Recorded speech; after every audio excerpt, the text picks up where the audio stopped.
In this video, I'm going to show you how you could build a $45 Yannick and Nekara Commander deck. Let's get started.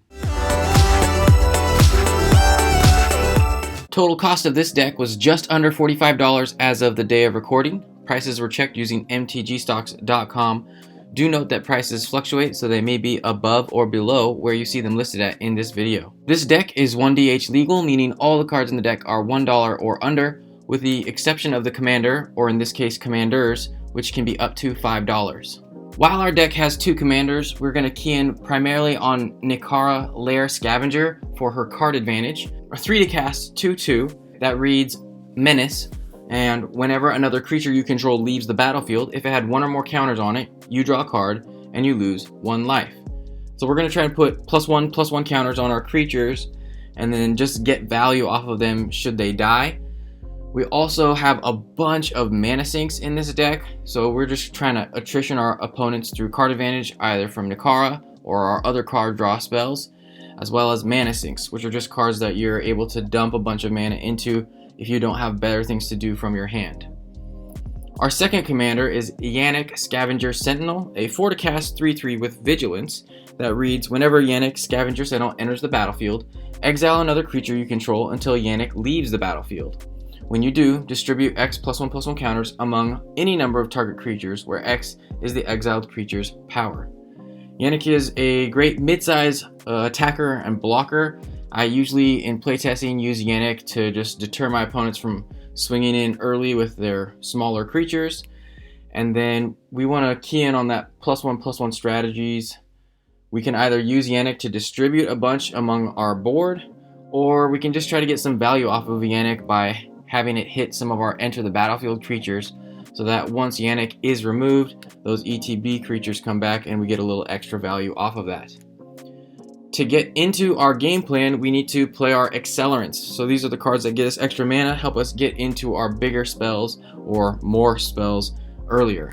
For accelerants, we are running Diligent Farmhand, Sakura Tribe Elder, and Dawntreder Elk, all 3 of which are creatures that sacrifice themselves to get us extra land to the battlefield early. We also have Fertilid, Wood Elves, and Springbloom Druid, which help us get extra lands to the battlefield early. If we have a way to get extra +1 counters on Fertilid, we can continue to use its ability to ramp us. We also have sorceries such as Search for Tomorrow, Rampant Growth, and Farseek, which help us get extra lands to the battlefield early, as well as Nissa's Pilgrimage and Harrow, which do more of the same. Colony Heart Expedition and Ordeal of Nylea are 2 enchantments that help us get extra lands to the battlefield early. You need the Colony Heart to stick around for a little while, and the Ordeal of Nylea also helps get +1 counters onto our creatures. Into our game plan, as I said, we want to put +1/+1 counters on our creatures, get a bunch of value off of them, but then also attack in with big creatures. Some of those creatures are Scoop Mob, as well as the Vulturous Zombie, which just get bigger the longer they stay on the table. And then we have Yannick, who's just a good attacker and blocker all around. Some of those mana sinks I told you about, we have Echoes of the Kin Tree and Dragon Blood, which allow us to put +1 counters on our creatures. High Sentinels of Arishin is another mana sink that gets +1 counters on our creatures, but also becomes a big flyer itself. And then we have Victory's Envoy and Loyal Guardian, very similar cards. They help get +1 counters onto our entire battlefield, either at the beginning of upkeep or the beginning of combat, should we have one of our commanders on the battlefield. Loyal Guardian's exceptionally good in this deck since we have 2 commanders, so it's easier to get that Lieutenant trigger. And then Dromoka the Eternal, a 5/5 flyer for 5, which bolsters 2 whenever a dragon attacks. We only have 2 dragons in this deck, but just on its own, it's a very solid card. Another way we like to get counters on all our creatures is through Abzan Ascendancy. It also helps protect our board somewhat in that when our creatures die, we end up getting 1/1 Spirit Flyers. And then to make our +1/+1 counter generators doubly good, we have Corpsejack Menace, as well as Winding Constrictor, which help us get extra counters onto our creatures. Ajani the Greatheart, Abzan Falconer, and Ionok Bondkind are sort of lords in this deck. Ajani the Greatheart can give us some life gain, gives all of our creatures vigilance, and could put plus counters onto all of our creatures. The Falconer gives all of our creatures with counters flying, and Ionok Bondkin gives all of our creatures with counters first strike. Warden of the First Tree is another mana sink that is not very imposing to start out, but as you dump more and more mana into it, becomes bigger and bigger. Eventually, it's going to have lifelink as well as trample, and you can just keep putting more and more plus counters on it until your opponents remove it or they get removed. Shelter helps protect our game plan, protecting the creature from either a board wipe or targeted removal. Also draws us a card. We also want to be able to interfere with our opponent's game plan. We're running 15 cards to do so here. To start off, we have Valorous Stance, Crib Swap, and Abzan Charm, which I primarily use for creature removal, but the Valorous Stance can help protect a creature by giving it indestructible, and the Abzan Charm, you don't have to use its exile ability. Sometimes you can use it as a combat trick, giving a creature 2+ counters to protect it from dying or help you win in combat. And then if you have nothing going on, don't be afraid to use its second mode to draw 2 cards and lose 2 life.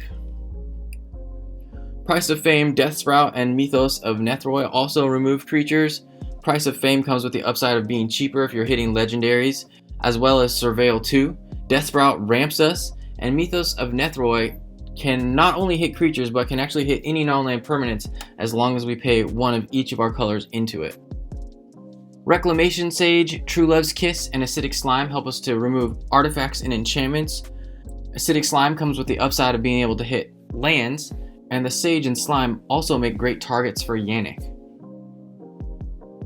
Mortify allows us to destroy a creature or enchantment. Dispark gets rid of any permanents with converted mana cost of 4 or greater, and Putrefy allows us to destroy an artifact or creature and it can't be regenerated. As for board wipes, we're running 3 semi-one-sided board wipes. Sunblast Angel's only going to hit tapped creatures. Deathbringer Regent wipes the board of all creatures but leaves us a 5/6 flyer. That's also the second dragon I was telling you about. And then we have Dune Blast, which allows us to keep our most important creature while destroying the rest. Next, we're going to talk about the cards that provide consistency to this deck. We are running 14 of them. We have Elvish Visionary, which draws a card when it enters. It's also a good target for Yannick. Nikara, Lair of Scavenger, which we already talked about, draws us cards when our creatures with plus counters die. And an even better version is the Grim Harrowspex, which draws us a card whenever a non-token creature we control dies. So we don't even need to have those plus counters. A couple of sorceries, we have Painful Truths and Read the Bones, which allow us to trade in some life for card draw. Underworld Connections and Colossal Majesty help us to draw an extra card each turn. And then the Arcane Encyclopedia is just another mana sink that can help us to draw cards turn over turn. Deadbridge Chant, Deathreap Ritual, and Moldervine Reclamation are card advantage engines. The Deadbridge Chant comes with the upside of being able to reanimate creatures directly to the battlefield. And then we have cards that help us recur with the Soul of Innistrad, Together Forever, and Regrowth. Together Forever doesn't technically recur creatures, but if they would die and we have the mana open, as long as they had a plus counter on them, we can bring them back to our hand. So it helps sort of protect our board as well. As for lands, we are running 41 of them in this deck. We have Grim Backwoods and Mosswarp Bridge, which give us card advantage, as well as Oran Reef the Vastwood, which helps us get plus counters on our green creatures, and Rogue's Passage, which gives a creature unblockable until end of turn. Krosan Verge, Blighted Woodland, and Myriad Landscape help us to ramp a little bit. Do note that Krosan Verge only hits forests and plains, and then Ashen Barrens, Evolving Wilds, and Terramorphic Expanse help us to fetch the colors that we need. We have Command Tower and Sandstep Citadel, which give us all 3 of our colors. Selesnya Sanctuary, Orzhov Basilica, and Golgari Rot Farm are the 3 bounce lands, giving us 2 of our colors respectively. And then we have Temple of Malady, Llanowar Waste, Jungle Hollow, Foul Orchard, and Golgari Guildgate for black-green. As for basics, we are running 10 forests, 7 swamps, and 4 plains. Even though this deck has an average converted mana cost of 2.93, do note that with so many mana sinks, you may end up being a little bit behind. So try to keep track of where the table is at and not use your mana sinks too much, but try to get as much value out of them as you can while staying in the game. And then once your opponents are starting to run out of cards, that's when you can really take over. As you can see, there is the curve. So pretty low with quite a few 2 and 3 converted mana cost drops. Here are a few cards I would consider if I were to go above that $1 price point. If you want to see some more ideas, check out the link in the description below. Better yet, share your thoughts in the comments what card you would upgrade with. That way, others can see your brilliant ideas and alter to their liking. If you liked the video, you should give it a thumbs up and consider subscribing. If you do, make sure you ring the bell so you don't miss any of the new weekly content from Budget Commander. Otherwise, you can check out the video in the top right or either of the playlists on the bottom.